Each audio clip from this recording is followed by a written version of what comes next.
Windstein with CROWBAR. You're watching That Metal Interview.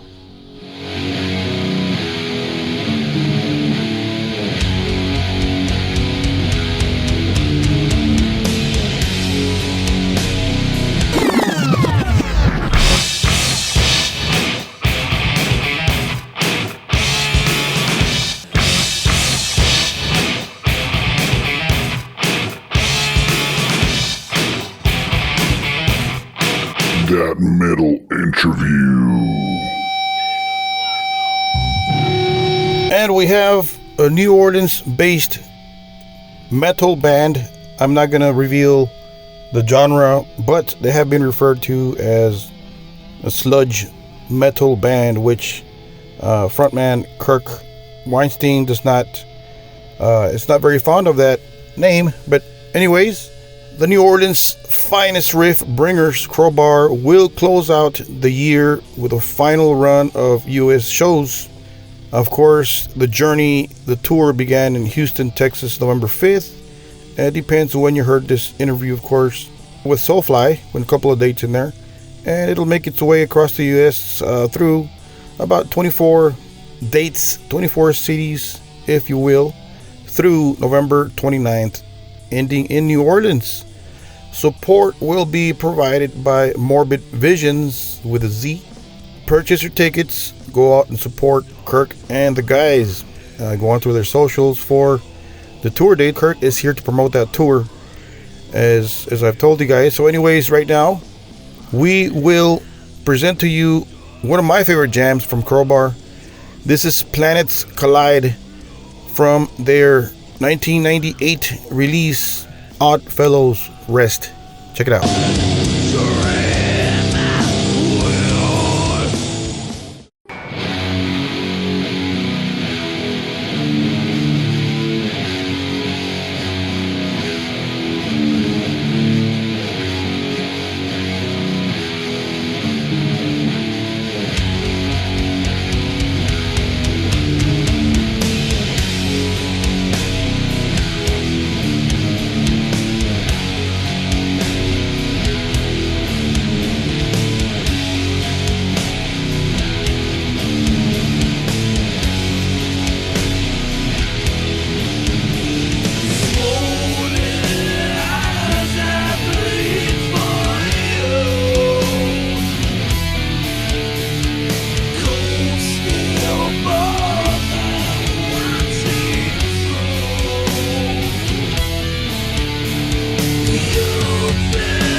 Sludge metal for you guys. One of my favorite subgenres of metal. And that was Planets Collide. An awesome song for you guys to check out and stream. So anyways, let's go directly to our chat with frontman, vocalist, and guitarist Kirk Windstein. Check it out. Hey, how's it going, man? Oh yeah, good. How about yourself? Oh, good. No complaints. All good. Awesome. So first question I ask everybody, where are you? What part of the planets? I am in River Ridge, Louisiana, at home with my wife and dog. So, and we are, it's about 10 miles outside of New Orleans. Okay, nice. I'm in Texas, close to San Antonio, so not too far. Oh, okay. Yeah, shit. Well, we'll be there, on the 6th, I think. Houston, yeah, I saw that. Yeah, nice. Yep. So we'll get to the tour in a bit. What's the beginning of Kirk? What's your musical start here? At what age did you start pick up a guitar and all that? 13. Really? Any classes or just all natural? I play by ear, so I really don't, I don't really, I haven't learned enough, I think. I mean, it's kind of frustrating, but I think it really helps. It helped me develop my ear because I didn't know anything. And this is back in the 70s when I first started playing, and really in the early 80s is when I really said, look, I want to give it a go. And really tried. I learned probably from the time I was 18 till the time I was 20, I improved like a zillion %, But back then, there was no tablature, there was no, online fucking tutorials on how to play a song. So it really helped me have to develop my ear as far as as the music goes and shit. Learning stuff, and I've picked up stuff over the years a little bit, but I still don't know any real theory or anything.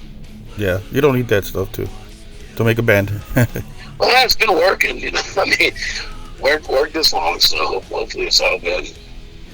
So your first guitar, was it an electric or an acoustic? An acoustic. It was a Epiphone acoustic, and my parents said if you we'll buy you this. And I got that for Christmas in 1970. Actually, I was 12. It was 1977. I got the acoustic, and I kind of played it a lot the whole year. And they were like, I'd come run in and go, Mom, Dad, check this out. Listen to this. This is such and such, and they're like, oh wow. So they're like, well, he seems to be serious about it. My dad said, next year, if you play for a whole year with the acoustic, then we'll buy you an electric. There you go. So the next Christmas, I got an electric, which was amazing. There you go. So, what were you playing on the guitar? Was there a certain song, or what band got you into music? Back when I started playing, my favorite band was Kiss. 12, 13 years old, Kiss was my world. And then I discovered Van Halen, and I was kind of like, in my cover song bands, we played a few Van Halen songs, but really, none of Eddie Van Halen's crazy soloing stuff. That was never really my thing. I do a lot of solos with Down and whatnot, and then back in the cover bands, we did all everything, Iron Maiden, Judas Priest, whatever, Saxon, Twisted Sister, Wasp, Motorhead. So I played a lot of solos with all that stuff. But when I discovered Eddie Van Halen, that was a whole other planet, and I'm like, I loved listening to him, and I pick up a few things here and there, but I was nowhere near ready to especially at that age, you know, to try to tackle it. I mean, now, you know, now I go online and there's 10-year-old kids, you know, playing Eruption upside down, backwards and shit, you know. But that's what they start with now. I mean, nobody, you know, I mean, I listen to, you know, Black Sabbath and Led Zeppelin, like everybody else, Aerosmith, and, you know, BTO, whatever, just classic rock. And Kiss was my favorite band of the bunch. And, you know, so, I mean, everybody just played rock and roll guitar back in the 70s, you know, until Eddie Van Halen came in. Really heavy metal, you know, didn't start until, I guess, 1980 with, like, you know, the new wave of British heavy metal started moving in, you know, and making a big splash in the world of rock. So I mean, you know, I immediately was drawn to heavy metal, and then from there to thrash, and then you know, like we played in one of my bands. We played a lot of. We even played, you know, we played Slayer, we played Metallica, Megadeth, Anthrax, you know, Metal Church, all that stuff, and then I kind of just lost interest in thrash, really, and that's when the whole, you know, I started getting into, of course I already loved Black Sabbath, but I started getting into like bands like Trouble and Saint Vitus and Witchfinder General, and just things that were kind of Sabbathy in a way, but they really didn't sound just like Black Sabbath, but it was, you know, you could tell they were influenced. And then, you know, from there I kind of really got into Carnivore, which was Peter Steele's band before Typo Negative, and Carnivore and the whole New York hardcore scene, the whole East Coast hardcore scene, and you know, I was kind of like Crowbar was kind of originally a mixture of doom, and really by our self-titled record, it became a mixture of like doom and hardcore, you know. So. Yeah. Like, they call it sludge, and I don't really like that term. I didn't make it up. Somebody somewhere made it up, and it stuck. I really think we're more doomcore. I always called it, you know. Yeah. Because, I mean, we have slow doomy riffs, Sabbathy type stuff, and then we go into hardcore stuff. It's some cool stuff for sure, yeah. Doom metal sounds right, yeah. Yep. So you've been in Louisiana all your life, or did you, were you somewhere else? I was actually, my dad was in the military. I was actually born in England, but I think my dad got transferred straight from Middlesex, England. Like, they were over there a few years. I mean, that's where I was conceived and everything. And then I was born in April 14, 1965. And actually, well, we moved straight from there to San Antonio. Really? And I don't remember it, but we did. My dad ended his Air Force, like, tenure, you know, I guess as an Air Force base somewhere around San Antonio, because we were out there. And then we moved back to New Orleans. So I don't remember anything. My parents were both from New Orleans. I don't remember anything but New Orleans, you know. Yeah. So which is your first band here? Is it Aftershock, or was there a band before that? Victorian Blitz was my first real metal band that got out and did the cover song, you know, stuff. We wrote a lot of originals as well. And, you know, and then I quit that because I kind of started getting into different stuff, you know, like hardcore and punkish stuff and stuff besides just straight up heavy metal and thrash metal. And I joined Shell Shock, which turned into Aftershock, and then that fell apart. And really, me and Jimmy Bauer started together as we didn't have a name, but it's what became Crowbar. We started, and the band was called the Slugs, and we got Big Todd Strange on bass with us, and so we were a three-piece for a while, and then we added another guitar player, and you know, that ended up leading to same music, same everything. And that was back in '89. That kind of led to us getting like a little, you know, it was an independent record deal, but it had, you know, like international distribution and everything. So we got a little indie record deal, but we had to change the name from the Slugs. It was already like a, you know, copywritten name. So we changed it to Crowbar, and the rest is history. And our first Crowbar came out in 1991, so 33 years ago. Yeah, about 33 years. So how about your voice, Kirk? At what point did you say, you know what, I'm gonna sing, and I know I can sing? So at what point was that? What year was that? I started in my first band ever was called Charisma, and it was just with some childhood friends. We played like the school cafeteria, the school fair, our first few little shows. Like we didn't have a singer. We all tried to sing, and I think it was Surrender by Cheap Trick. They all were like, man, you sounded pretty good on that. Why don't you just be the singer? And I'm like, okay. And at this time, I'm still really, really new to even playing the guitar. Like I couldn't even play, any kind of solo or anything yet. And so for me, like singing and playing became natural because I learned them together. That's why I enjoy Down so much, because I don't have to sing and play. I do some backing vocals here and there. Pepper and I both do, but nothing much. And I'm let Phil do the work. But really with Crow, like with Aftershock, I sang in Shell Shock, Aftershock. At first, I was a singer in Victoria Blitz, and then the booking agent was pushing. You had to start playing more. Like a whatever you want to call it, 80s hair metal type stuff. So we started playing, which I still love a lot of those bands. We refused to do certain things, like Poison and stuff like that. But we did, we do, Def Leppard and Rat, Dokken. I was able to pull off a solo on one Dokken song, so we did one.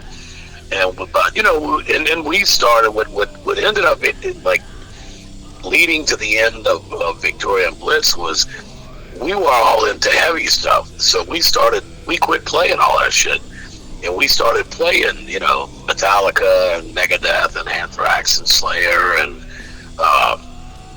like I said, Metal Church and Motorhead and Saxon and Judas Priest, Iron Maiden, all of this stuff. And the booking agent is like, man, I can't book you playing that kind of shit. And I'm like, well, I'm telling you right now, that's where the future's going. And he's like, well, I don't know about all that. And even if it is, that's not what's happening right now. And I'm like, well, I'm not, we're not playing the other shit. So it kind of just dissolved. And I joined Shell Shock, which was like an established punk band. And we kind of kicked it up a notch as more of a crossover, punkish hardcore, like with a lot of metal riffs too. And then I remember our old booking agent, God bless him, Jesus, he passed away a long time ago, but he came up to me, I ran into him, and he goes, Kurt, I'm really glad to see you years later.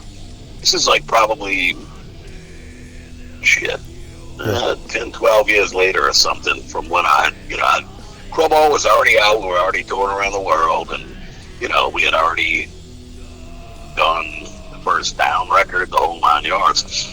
And my booking agent, I ran into the grocery store or something, and he said, Kurt, it's great to see you. I said, his name was Jim, and everybody called him Big J, because he was like a big guy, Yeah. And he goes, I owe you an apology. I said, for what? He goes, man, you are absolutely right. He said, every damn band that I was bitching you out every week for playing live got really big over here.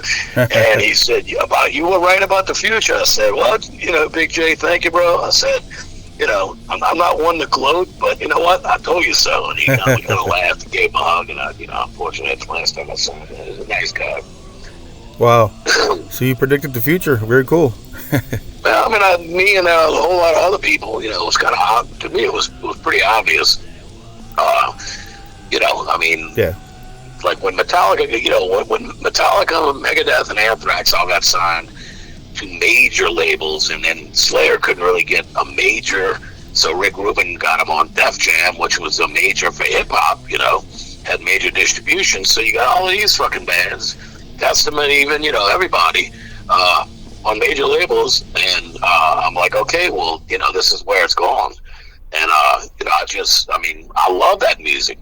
But, for me personally, as far as a songwriter and a player and everything, I just got drawn to, like when I first heard the Melvins and, Trouble and Saint Vitus and those bands, I was like, man, this is what I want to do. This is interesting. This is heavy.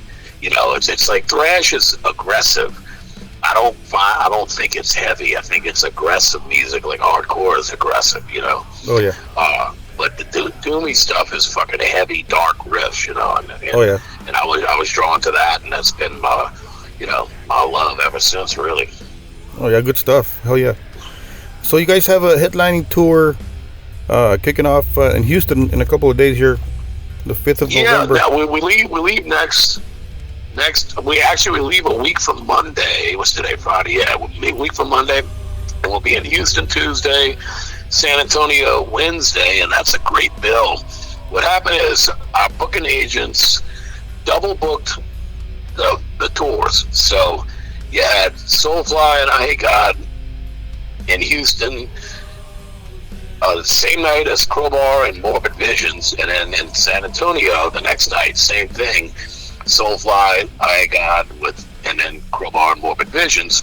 So we told the booking agent, he said, well, I'll fix that.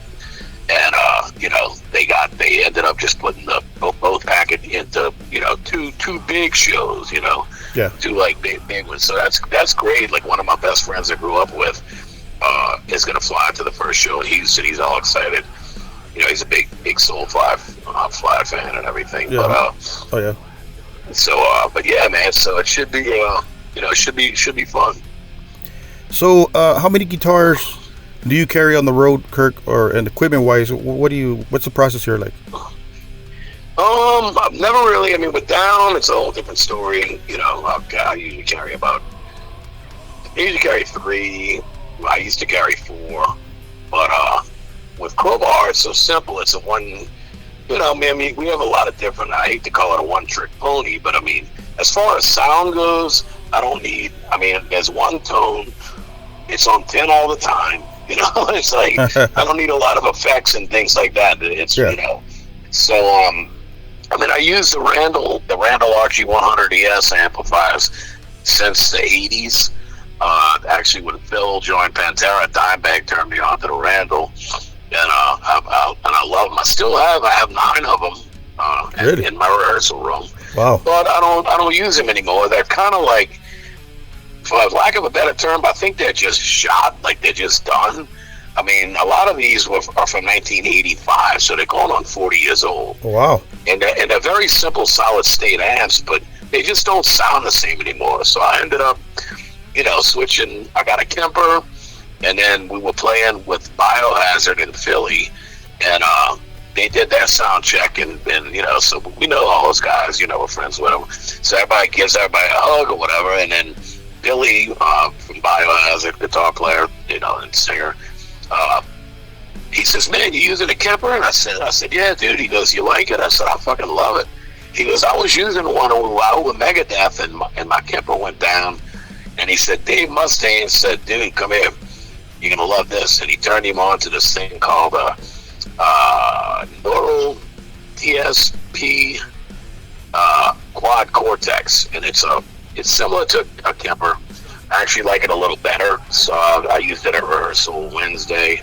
I still kind of got to fine tune it, but I'd like everybody's going to it. I put it up on Instagram that I was using it, and Gary Holt, from Exodus and Slayer hit me up.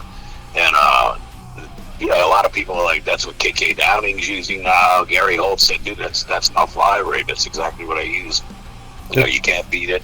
It's just, I'm not a real technical guy, so I just have one tone that I like that sounds great for Crowbar. But, I'm real simple, man. These days, the more time goes on and technology improves, the better like the monitor systems and PA systems and stuff are. So you don't need, when you see a band, and they got 20 guitar cabinets back there, they're not, they're probably using 2, you might get it. The PA system is so much louder than, you can have 5 fucking Marshall stacks up there or whatever you want, and it ain't gonna come close to, if you crank on stage and put it loud in the monitors where you can hear it on stage for yourself and the other guys, and then let the sound man do his thing, it's a whole whole lot better. Back in the old days, I mean, the PAs weren't good enough, and the monitor systems were so bad that the bands, I mean, you had to use, like, all of those old school guys were just stuck with that. I used to be that way, but I mean, my hearing's gotten so bad that, I'm into the, the newer stuff, and it's so much easier and lighter, to carry around and deal with and all that kind of shit. So that's what I'm using now. I just use one 412 cabinet and mic kit, and I'm on this tour coming up. I'm gonna have the neural DSP quad cortex, and I'll have the Kemper with me too as an emergency because I still love it. And it works for me, man. Yeah, some fans don't know this stuff. I mean, you go up to see Malmsteen, and he has hundreds of heads and whatever. People don't know what that means, or maybe what you're talking about. But what you're saying basically is you just use a small little deal instead of all those heads, right? Yeah. Instead of the whole heads, I'm using, like, what I'm using right now is the neural DSP stands for digital sound processing, a processor. So you can actually profile, it's called. It's too much to get into, but everybody's using it. We ran into Alex Skolnick from Testament at the airport in Paris last summer, and he had a Kemper. It's like everybody you see now using them. Now the studio is a whole different world. You can bring in 5 different heads and try them all out and mix them and everything else, and the studio is a different world. But as far as touring goes, it's just so simple to get a great tone out of these new products like the Quad Cortex and the Kemper and stuff. Yeah, that's the end thing. So how about rehearsals, Kirk? Have you guys started rehearsing or? Yeah, we jammed Wednesday, and we jammed pretty much every song we know, and we were shocked. We hadn't played since the end of June in Europe. Our last show was June 29th last summer in Czech Republic at a outdoor festival, and I've been in Down World, kind of writing with Down and finishing up the writing for the album that's get out next year at some point. And Tommy, my drummer, also plays in Soylent Green, and they did some shows, so they kind of did like a reunion show here in New Orleans. It went over great, and they they did a couple other fly. They did Milwaukee Metal Fest, Maryland Death Fest. They just did California Death Fest, and I don't know, they're off till next year. I don't know what they got going on, but wow, very cool. So I've kind of been, so everybody's busy, but it was great to be back in CROWBAR world. That's right now. That's the only thing on my mind. It's CROWBAR. So you mentioned the new Down album next year, huh? Yeah. I mean, we got 10 new songs, man. So it's awesome. How about new CROWBAR music? We're gonna start writing in December. I mean, I have some ideas, and Matt and my other guitar player and Shane, the bass player, they got some riffs and ideas, songs too. So we're gonna start getting together. I'm kind of put together a little. I bought everything. I just need to learn how to work it. Because I'm old school and not very technically smart with all the technology. But I'm gonna put together a little home studio here at the house. Where I can actually send files and stuff up. Because I mean, literally, like when I write a riff, if my wife's not around, I set my phone up and I just video myself playing the riff, and that's how I have it. Okay. And I'm like, it's fucking going with 2025. It's time to move up a little bit. Right. So I got a simple little setup that I need to learn how to use, but thankfully, studio I record at, and my buddy Dwayne Simino that runs OCD Recording and Production. He's about a mile down the road from me, and he's one of my best friends, So he can come over here to the house and hook me up and I said, man, you got to make this thing idiot-proof. I mean, you got to have me going, okay, press this, step 1, I got to write it down, step 2, do this, step 3, do this, and I'm recording. You really got to help me out here. Right? I'm not too good with the new shit, man. So you mentioned old school. I mean, you're going on over 40 years in the music business. what keeps you going, Kirk? What's your inspiration here? I mean, bottom line, because is it's my passion and love for music and playing and recording and writing and the whole package. I mean, I would have quit a long time ago and became a fucking electrician or some shit, if I didn't love it as much as I do, because there's been some lean years. I mean, I played my first gig at 16, and, it took me till I was 36. It took me 20 years to be able to make a living playing music. So 20 years of fucking hard work, and then believe me, it's still hard, very hard work. I mean, we're not a big band, I mean, we work our asses off, but we're the epitome of, we're a true DIY, do-it-yourself band, in the sense that, we don't have a sound guy, we don't have guitar techs, we don't have, anything like that. Yeah. We do everything ourselves, so, it's like, that's the way it is for us. It works best. And we make the most money that way, and it allows us to make a living, so, that's the way we're going to do it.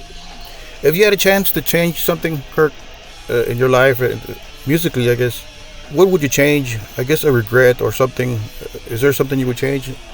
I'm kind of one of those no regret people, because I believe you'll hopefully learn, from your mistakes and grow in a positive way. As I get older, I try to be a lot more spiritual and positive about things in life, and realize how fortunate and blessed I really am,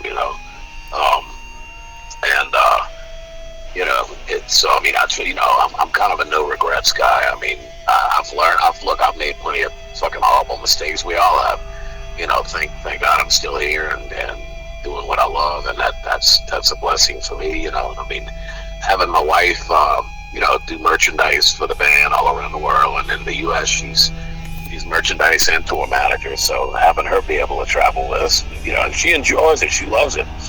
I tell her, I said, every time you get to work, and I said, I get excited because I know we're going on tour, and I said, I love when you're doing band work, I love it, so that's cool. She does that with CROWBAR, not the other, not down or anything, but Robert, still, yeah.